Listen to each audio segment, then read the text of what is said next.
আলাইকুম। Sheikh D Abdul Rahman school আয়োজিত online ক্লাসে আমার অষ্টম শ্রেণীর শিক্ষার্থীদের জানাচ্ছি স্বাগত। শিক্ষার্থীরা, আমরা পড়ছিলাম চতুর্দশ অধ্যায় অর্থাৎ পরিবেশ ও বাস্তুতন্ত্র। আজকে আমরা পড়ব পরিবেশ ও বাস্তুতন্ত্রের পরবর্তী অংশ। গত ক্লাসে আমরা পড়েছিলাম স্থলজ ও জলজ বাস্তুতন্ত্র। আজকে আমরা তার পরবর্তী অংশ পড়ব। আজকে প্রথমে আমরা পড়ব খাদ্য শৃঙ্খল। খাদ্য শৃঙ্খল কি? শব্দটা শুনলে বোঝা যায় যে এটা আসলে ব্যাপারটা কি। খাদ্য মানে কি? যে খাবার। আর শৃঙ্খল হচ্ছে যে শিকল বা চেইন, যেটাকে আমরা ফুড চেইনও বলতে পারি, খাদ্য শৃঙ্খল বা ফুড চেইন বলতে পারি। এইটা কিসের উপর ডিপেন্ড করে বা কিভাবে তৈরি হয়, আসো আমরা আজকে জেনে নিব। প্রথমে দেখো, আমরা এর আগে বাস্তুতন্ত্রে দেখেছিলাম যে পরিবেশের বিভিন্ন উপাদানগুলোর উপর যেমন জীব নির্ভরশীল, ঠিক তেমনি জীবেরা একে অন্যের উপরও নির্ভরশীল। অর্থাৎ এক ধরনের জীব বা এক ধরনের খাদ্য অন্য স্তরের খাদ্যকে খেয়ে তাদের জীবন ধারণ করে থাকে। অর্থাৎ খাদ্যকেরা নিজেদের মধ্যে যেমন একজন আরেকজনকে খেয়ে বেঁচে থাকে, ঠিক তেমনি কিছু কিছু খাদ্য আছে যারা উৎপাদক খেয়েও উৎপাদকের উপর নির্ভরশীল হয়ে বেঁচে থাকে। এই যে একটা বাস্তুতন্ত্রে উৎপাদক হতে শুরু করে বিভিন্ন স্তরের খাদ্য হয়ে বিয়োজক পর্যন্ত সমস্ত উপাদানগুলো একে অন্যকে খাদ্য হিসেবে গ্রহণ করার মাধ্যমে যে শৃঙ্খল বা যে চেইন তৈরি করে বা যে শৃঙ্খলটা মেনটেন করে এরা বেঁচে থাকে, সেটাকে বলা হয় খাদ্য শৃঙ্খল। আমরা যদি সুন্দরভাবে বলি তাহলে বলা যায় যে পরিবেশে বিভিন্ন অজৈব বা জৈব উপাদানগুলো যে শৃঙ্খল মেনে অথবা যে পদ্ধতিতে একে অন্যের উপর নির্ভরশীল হয়ে বা একে অন্যকে খাদ্য হিসেবে গ্রহণ করে যে সম্পর্ক তৈরি করে, সেটাই হচ্ছে খাদ্য শৃঙ্খল। তো এই খাদ্য শৃঙ্খলের একটা উদাহরণ তোমরা দেখলেই বুঝতে পারবে। আমাদের পরিবেশে এই যে এত প্রাণী উদ্ভিদ রয়েছে, এদের মধ্যে অ্যাকচুয়ালি এই ফুড চেইন বা খাদ্য শৃঙ্খলটা রয়েছে।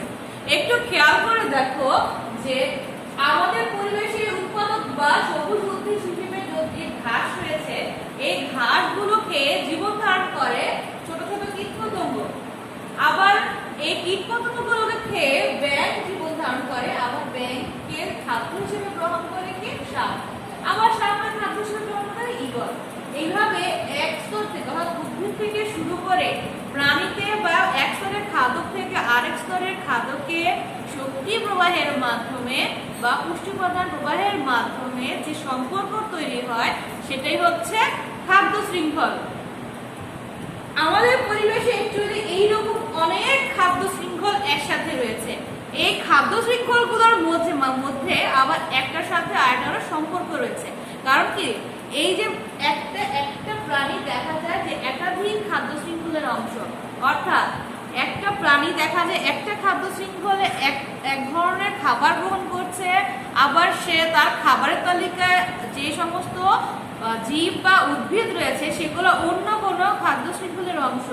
তো এইভাবে একটা খাদ্য শৃঙ্খলের সাথে আরেকটা খাদ্য শৃঙ্খলের যে সম্পর্ক বা যে লিঙ্ক, সেটাকে বলা হয় খাদ্য জাল।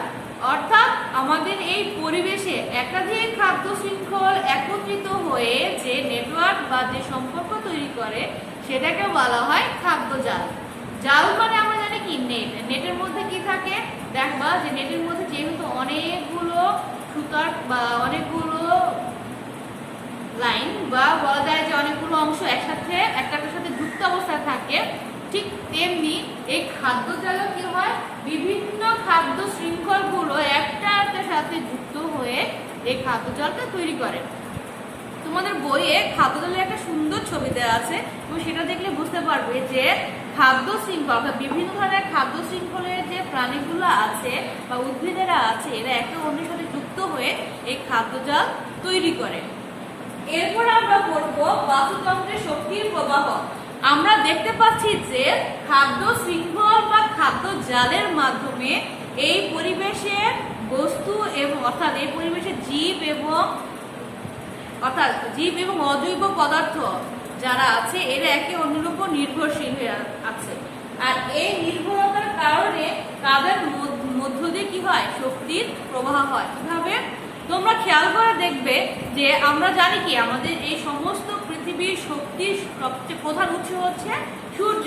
সূর্য থেকে যে আলো শক্তি আসে, যা এই যে তাপ শক্তি আসে সেগুলোকে আমরা কি করি, কাজে লাগাই। আর আমরা সাধারণত প্রত্যক্ষ বা পরোক্ষভাবে কমপ্লিট আমরা উদ্ভিদের উপর নির্ভরশীল। এই উদ্ভিদ কি করে, এই উদ্ভিদ এই সৌরশক্তিকে কাজে লাগিয়ে সালোক সংশ্লেষণ প্রক্রিয়ার খাবার তৈরি করে। এই খাবারই পরবর্তীতে উদ্ভিদ ছাড়াও বিভিন্ন রকমের প্রাণী অর্থাৎ আমরা এছাড়া অন্যান্য প্রাণীরা এই উদ্ভিদ থেকে খাবারটা গ্রহণ করে থাকি। অর্থাৎ এক্ষেত্রে উদ্ভিদ হচ্ছে আমাদের খাবারের যোগানদাতা বা শক্তির দ্বিতীয় উৎস। নরমালি আমরা প্রাণীরা শক্তি পেয়ে থাকি উদ্ভিদকে খাবার হিসেবে গ্রহণ করার মাধ্যমে। আর উদ্ভিদ খাবার তৈরি করে কিসের মাধ্যমে, সৌরশক্তি বা সূর্যের শক্তিকে কাজে লাগিয়ে। তো সূর্যের শক্তিকে কাজে লাগিয়ে যখন উদ্ভিদ খাবার তৈরি করে তখন সূর্য থেকে যে আলোক শক্তি আসে সে আলোক শক্তিকে কাজে লাগিয়ে সে তার খাবার তৈরি করে। তো এই ক্ষেত্রে দেখা যায় যে সৌরশক্তি থেকে যে আলোক শক্তি আসে সেটা উদ্ভিদের রাসায়নিক শক্তিতে রূপান্তরিত হয় এবং পরবর্তীতে আমরা অর্থাৎ বিভিন্ন স্তরের খাদ্যকরা এই উদ্ভিদকে যখন খাবার হিসেবে গ্রহণ করি তখন উদ্ভিদ থেকে শক্তি আমাদের মধ্যে চলে আসে।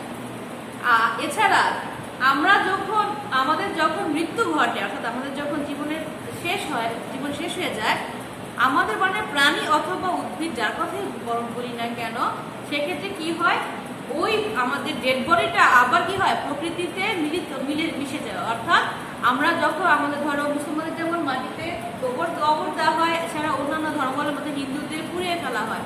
তো এরপর কি হয়, পুড়িয়ে ফেললে যে ছাই হয়ে যায় সেটাও মাটিতে মিশে যায়, আবার আমাদের যে বডিটা আছে সেটাও কি হয়, মাটির সাথে মিশে যায়। তো যখনই মাটিতে মিশে যায় তখনই কি হয়, আমাদের দেহ থেকে পুষ্টি উপাদানগুলো আবার কি হয়, দেহ পচে বিয়োজনের কাজ অর্থাৎ পরিবেশের যে ব্যাকটেরিয়া বা ছত্রাক রয়েছে এরা আমাদের ডেড বডিগুলোকে পচিয়ে ফেলে এবং আমাদের বডিতে যে শক্তি থাকে বা শক্তির প্রবাহ আমরা বেঁচে থাকা অবস্থায় যে পুষ্টি উপাদানগুলো থাকে সেগুলো মাটিতে চলে যায়। তবে শক্তি কি হয়, শক্তি খরচ হতে থাকে।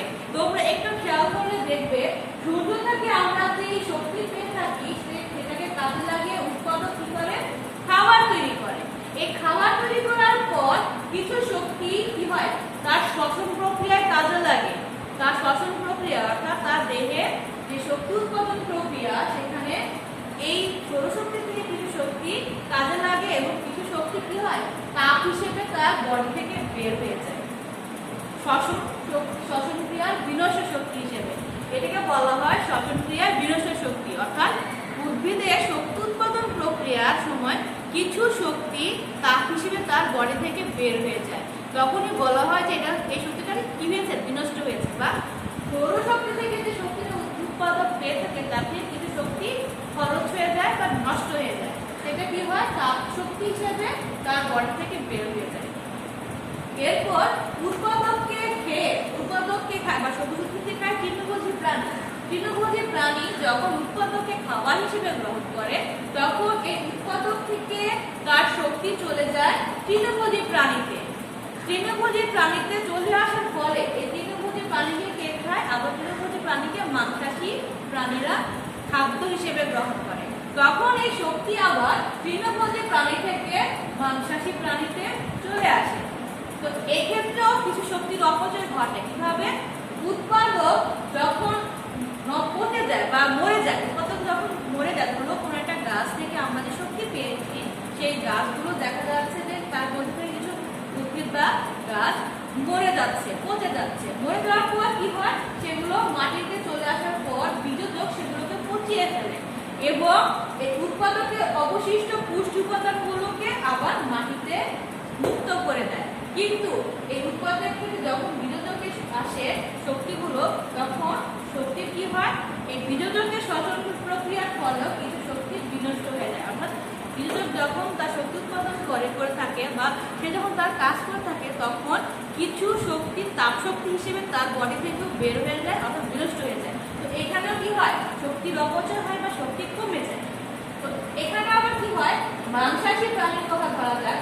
মাংসাশী প্রাণীরা যখন মরে যায় তখন কি হয়, তখন তাদের বডিটাকে বিয়োজক যখন পচিয়ে ফেলে তখনও কি হয়, শ্বসন প্রক্রিয়ায় কিছু শক্তি নষ্ট হয়। এছাড়া যখন মাংসাশী প্রাণীরা বেঁচে থাকে তখন তাদের বেঁচে থাকার জন্য যে শক্তি উৎপাদন প্রক্রিয়া বা শ্বসন প্রক্রিয়া, সেখানেও কিন্তু শক্তি তাপ শক্তি হিসেবে দেহ থেকে বের হয়ে যায় বা শক্তি বিনষ্ট হয়। এটাকেও বলা হয় শ্বসন প্রক্রিয়া বিনষ্ট তাপ শক্তি। অর্থাৎ শ্বসন প্রক্রিয়ার সময় মাংসাশী প্রাণীর শ্বসন প্রক্রিয়ার সময় তাপ শক্তিটা বা কিছু তাপ শক্তি নষ্ট হয়ে যায়। অর্থাৎ শক্তি কি হয়, সৌরশক্তি থেকে উৎপাদক থেকে তৃণভোজী প্রাণীতে, তৃণভোজী প্রাণী থেকে মাংসাশী প্রাণীতে কি হয়, চলে আসে, একটা ওয়েতে চলতে থাকে। আবার মাংসাশী প্রাণীরা যখন মারা যায় তখন সেটা বীজযোগ পচিয়ে ফেলে। তৃণভোজী প্রাণী যখন মারা যায় সেটাও বীজযোগ পচায়। উৎপাদক যখন মারা যায় তখনও সেটা বীজযোগ পচায়। তো সকলকে যখন বীজযোগ পচিয়ে ফেলে, গলিয়ে ফেলে, তখন তাপ শক্তি বের হয়ে যায়। এবং সেই সাথে পতনের পর কিছু পুষ্টি উপাদান, এদের বডির কিছু পুষ্টি উপাদান বীজযোগ তার জীবন ধারণের জন্য নিজের গ্রহণ করে, আর বাদ বাকিটা পরিবেশে মুক্ত করে দেয়। তো যে পরিমাণ পুষ্টি উপাদান পরিবেশে মুক্ত হয়ে যায়, সেই পুষ্টি উপাদানগুলো আবার কি করে, এই উৎপাদক মাটি থেকে গ্রহণ করে। অর্থাৎ পুষ্টি দ্রব্যগুলো দেখা যায় যে সাইক্লিক ওয়েতে সবার মধ্য দিয়ে ঘুরে ঘুরে আবার মাটিতে যায়, মাটি থেকে আবার উৎপাদকে চলে আসে।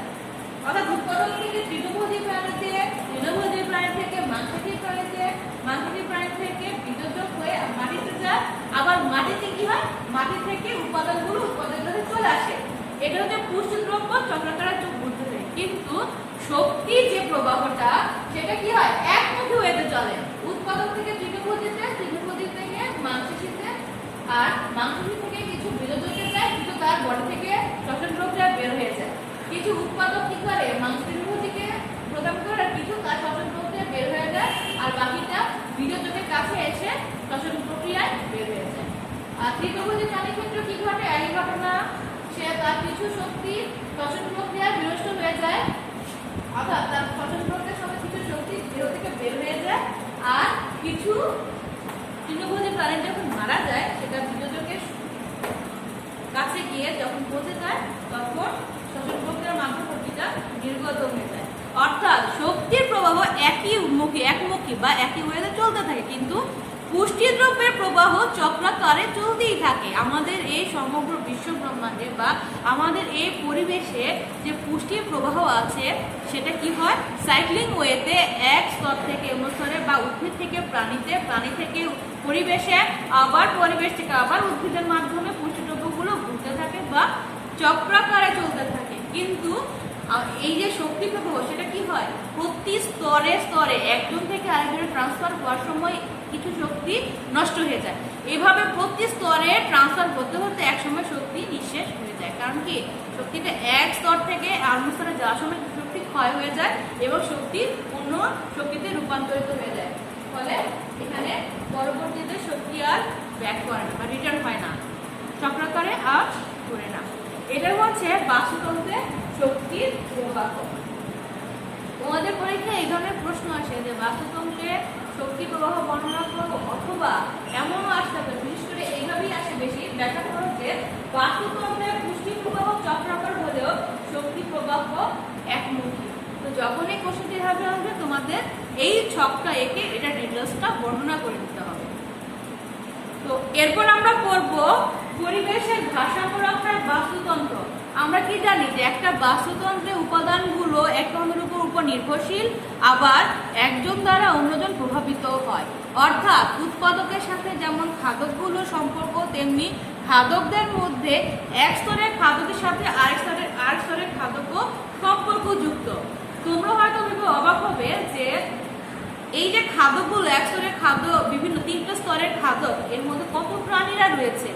কখনো কখনো তো কিছু প্রাণীর সংখ্যা বাড়তেও পারে, কমতেও পারে, তো এতে তো পরিবেশের ভারসাম্য নষ্ট হওয়ার কথা। কিন্তু সত্যিকার অর্থে এই ধরনের কোনো কিছুই ঘটে না। একটা নির্দিষ্ট সময় পর্যন্ত পরিবেশের ভারসাম্য একই রকম থাকে। যেমন ধরো, তোমাদের একটা উদাহরণ দিয়ে বোঝাই। ধরলাম আমার এক পরিবেশে একটা বাঘ আছে, বা একটা বনের পরিবেশে একটা বাঘ, হরিণ আর হচ্ছে শূকর থাকে। তো এক্ষেত্রে দেখা যায় যে যদি বাঘের সংখ্যা বৃদ্ধি পায় তাহলে কি হবে, বাঘের সংখ্যা বৃদ্ধি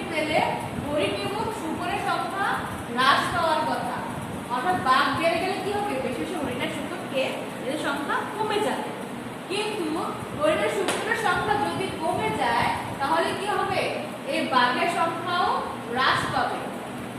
তো বাঘের সংখ্যা যদি হ্রাস পায় তাহলে কি হবে? বাঘের সংখ্যা হ্রাস পেলে আবার হরিণ এবং শুয়োরের সংখ্যা বৃদ্ধি পাবে। অর্থাৎ এইটা বলে ওটা কমলে ওটা কমে গেলে এটা কমে যাবে, আবার এটা কমলে এটা বেড়ে যাবে। এভাবে কি হয়, কোনো একটা ফুড চেইনে বা একটা খাদ্য শৃঙ্খলে কোনো ধরনের খাদ্য কি হয় না, কখনো খুব বেশি বাড়তে পারে না বা খুব বেশি কমে যায় না। একজনের সংখ্যা যদি বেড়ে যায় অন্যজনের সংখ্যাও তখন বেড়ে যাবে, ফলে পরিবেশের ভারসাম্যটা ঠিক থাকবে। এইভাবে কি হয়, পরিবেশের ভারসাম্য ঠিক থাকে। প্রশ্ন আসতে পারে যে বাস্তুতন্ত্রে পরিবেশের ভারসাম্য কিভাবে রক্ষিত হয়, অথবা তোমাকে একটা উদ্দীপক দিয়ে দিল যে একটা বনে বাঘ মারা গেল বা বাঘের সংখ্যা কমে গেল অথবা বাঘের সংখ্যা বেড়ে গেল, তাহলে সেখানে বাস্তুতন্ত্রে কি ধরনের পরিবর্তন হবে বা পরিবেশের ভারসাম্য নষ্ট হবে কিনা তোমার মতামত ব্যাখ্যা করে, এই ধরনের প্রশ্ন আসতে পারে। তো সেক্ষেত্রে তোমাকে ডিটেলসটা বর্ণনা করে তোমার মতামতটা যুক্তি সহকারে প্রকাশ করতে হবে। আসলে সাময়িকভাবে ভারসাম্যটা কিছুটা পরিবর্তিত হলেও ভারসাম্য আসলে নষ্ট হয় না, কারণ এক স্তরের খাদক যেহেতু অন্য স্তরের খাদকের উপর নির্ভরশীল থাকে, সেই কারণে এক স্তরের খাদকের সংখ্যা যদি বেড়েও যায়, সাময়িকভাবে অন্য স্তরের খাদকের সংখ্যা কমে গেলেও পরবর্তীতে আবার কি হবে, খাদকদের মধ্যে সংখ্যা হ্রাস বৃদ্ধির মাধ্যমে ভারসাম্য রক্ষিত হবে। এটাই হচ্ছে বাস্তুতন্ত্র বা বাস্তুতন্ত্রের মাধ্যমে পরিবেশের ভারসাম্য রক্ষা। তো আশা করছি আমার শিক্ষার্থীরা আমরা আজকে আমাদের পাঠে যা কিছু করেছি বুঝতে পেরেছ। আর এই চ্যাপ্টারটির মাধ্যমে আমরা আমাদের পরিবেশে এবং পরিবেশের আশেপাশে আমাদের চেনা জানা যে বিভিন্ন উদ্ভিদ প্রাণী, এছাড়া আমাদের যে অজৈব পদার্থগুলো আছে অর্থাৎ আলো বাতাস পানি, এদের সাথে আমাদের জীবন কিভাবে সম্পর্কযুক্ত, কিভাবে পরিবেশের ভারসাম্য রক্ষায় উদ্ভিদ প্রাণী এবং এই উপাদানগুলো একে অন্যের উপর নির্ভরশীল এবং ভারসাম্য রক্ষায় সব প্রত্যেকে আলাদা আলাদাভাবে নিজের ভূমিকা পালন করে, সেগুলো তোমরা নিশ্চয়ই বুঝতে পেরেছ। আর আশা করছি এই অধ্যায়ে তোমাদের আর কোনো সমস্যা হবে না, সবাই খুব ভালোভাবে অধ্যায়টা করবে এবং বুঝে নেবে। কারণ এই অধ্যায়টা সম্পূর্ণ একটা বোঝার অধ্যায়, এটা কিন্তু তুমি যদি বুঝে না পড়ো তাহলে সমস্যা হবে বা মনে থাকবে না। তো সেক্ষেত্রে অবশ্যই প্রতিটা স্টেপ বা প্রতিটা ঘটনা এখানে বুঝে বুঝে পড়বে। সবাই ভালো থাকবে। আসসালামু আলাইকুম।